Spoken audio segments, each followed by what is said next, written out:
diri sendiri dulu. Selanjutnya kalau Tuhan ya keberuntungan. Oh gitu ya. Pasti kita hidup selalu beruntung. Iya. Itu sajalah. Tapi kita tidak terlepas dengan ya ikhtiar dan doa lah. Intinya itu kan. Jangan melupakan. Itu sajalah. Tetap kita berdoa dulu baru kita ikhtiar. Itu kan bagian dari rangkaiannya kan seperti itu.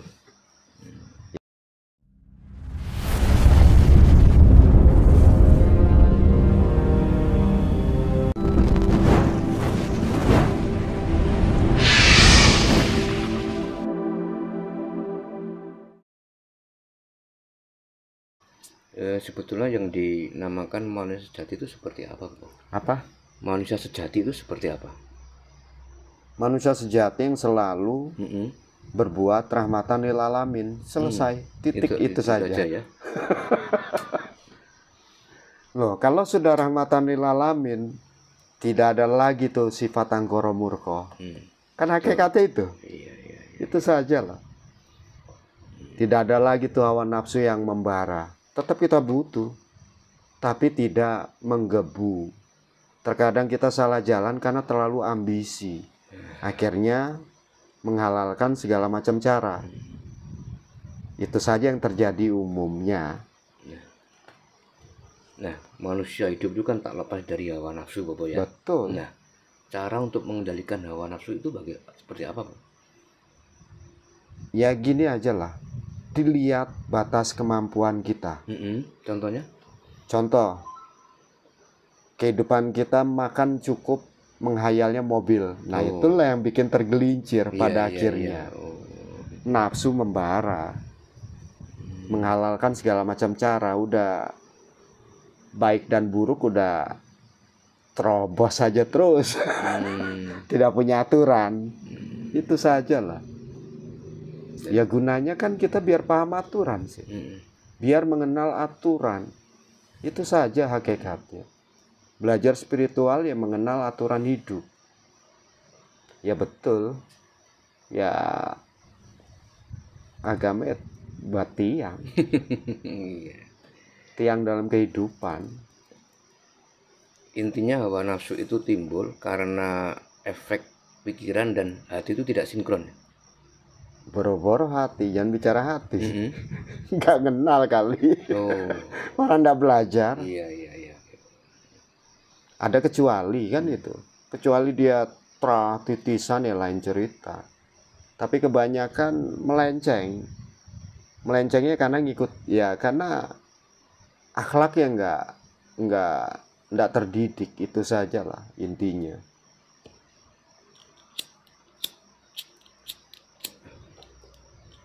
Tadi Bobo menjelaskan bahwa ketika seseorang ini sudah belajar ilmu cakra, gitu.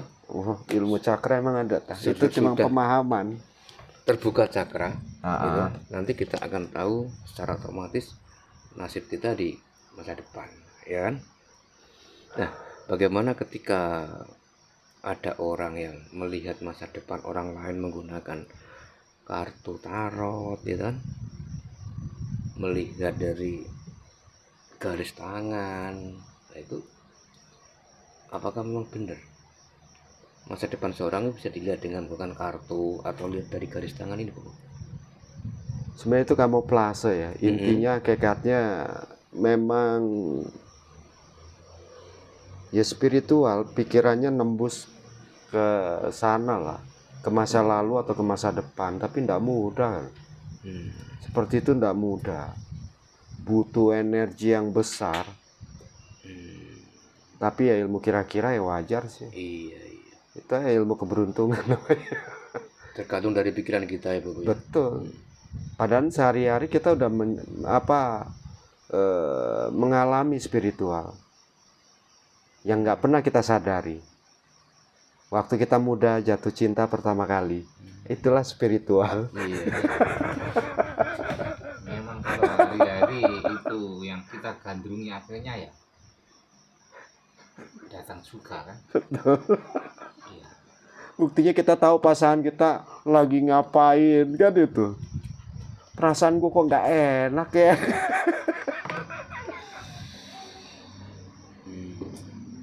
logikanya yang bisa merubah nasib seseorang itu diri sendiri, apakah dari Tuhan?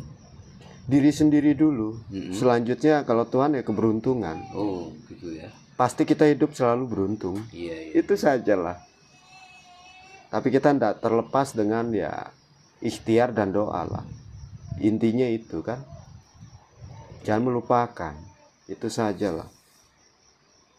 Tetap kita berdoa dulu baru kita ikhtiar. Itu kan bagian dari rangkaiannya kan seperti itu.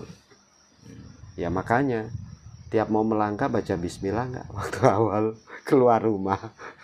Itu kan ajaran Jawa. Iya. Intinya jika ada, kan banyak kan kita sering jumpa orang Bobo ya. Betul. Ketika hidupnya susah, ketika rezekinya seret, gitu. Wis aku pasrah mbek sing kuwasa kan gitu. Nah, berarti Bobo intinya tidak sepakat kalau ada orang yang sudah mengeluh seperti itu. Pasrah kepada yang kuasa tanpa kita harus berusaha berikhtiar. Harusnya ikhtiar dulu. Setelah ikhtiar sudah berusaha 3 kali baru berpasrah. Urutannya harusnya gitu. Jangan belum ikhtiar sudah pasrah. Itu namanya kebodohan. Sekarang gini Bobo. Ketika kita sudah berikhtiar itu, kita sudah berusaha berikhtiar semaksimal mungkin semampu kita. Terus kita baru pasrah. Betul. Nah, ketika kita sudah melakukan dua-duanya, tapi hasilnya masih yong, ya kan? Masih nol. Nah, apa yang harus kita lakukan kalau udah seperti itu?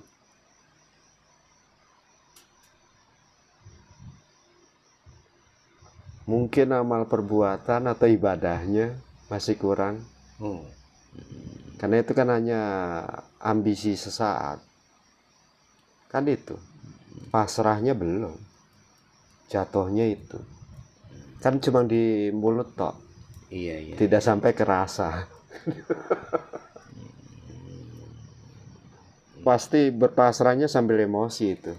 Nggak mungkin enggak. Pasrah yang benar seperti apa, Bapak? Ya kita ngersulah sama Gusti ya Allah. Kenapa begini? Terkadang aku kalau dikasih ke titik paling nol, ya tetap malah aku tantang sekalian. Ya Allah, ada lagi penderita yang lebih sulit dari ini.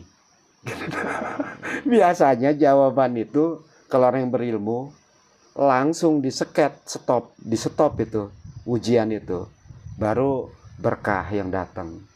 Itu sajalah. Apa bedanya sekarang? Aku dikasih jalan 2 pilihan. Tetap menjaga apa rahasia ilmu atau di kerjasama sama pihak yang memang inilah lebih mapan lah. Nah itu aja, aku lagi diuji sama saja. Tapi tetap pasrah toh. Tetap menjalani, melakoni. Hidup ada pilihan. Allah itu tidak akan pasti dia kasih jalan. Makanya kalau model aku kalau dikasih mudah, justru aku curiga. Itu sajalah. Ini ada ujian apa lagi? Selalu pertanyakan itu. Iya. Kalau dipermudah justru kita curiga. Kalau dipersulit, inilah tekad kita terus berusaha. Pasrahnya belakangan sampai kita udah tidak mampu lagi, tidak kuat lagi mikirnya, baru pasrah. Itu sajalah hakikatnya. Iya. Apakah berdoa itu salah satu kita untuk mendapatkan keberkahan? Bisa jadi, bisa tidak. Tapi pada faktanya umumnya enggak gitu. Betul. Ya. Tetaplah. Ya hakikatnya hidup penuh dengan perjuangan dan pengorbanan. 2 itu harus beriringan. Iya. Setiap kita punya tujuan, harus ada 2 itu. Itu sajalah. Perjuangan dan pengorbanan. Apa sih hal apa dalam tujuan kita tidak ada itu? Tidak mungkin. Pasti harus ada. Dalam mencapai, nah itu kan hawa nafsu kita tuh, tujuan itu. Itu sajalah. Pengen bikin usaha ini itu kan ambisi. Ya.